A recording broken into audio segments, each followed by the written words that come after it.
How to use the Mac Calendar app. So here is a full tutorial on how to do so. First of all, find calendar in your dock or in the applications folder. So let me just go to the launchpad and search for the calendar app and simply tap on it. You will see the main view with day, week, month and year options at the top. Now you can add and manage the calendar. You can keep separate calendars for work, school or personal. Now all you have to do is double click a date in month view or drag in day or week view and enter the event name.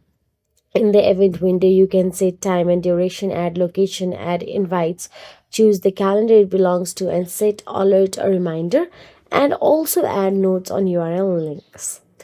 Set alerts, and it will simply remind you when your event is gonna happen. So that is it. If you found this video helpful, please like, share, and subscribe. And thank you so much for watching.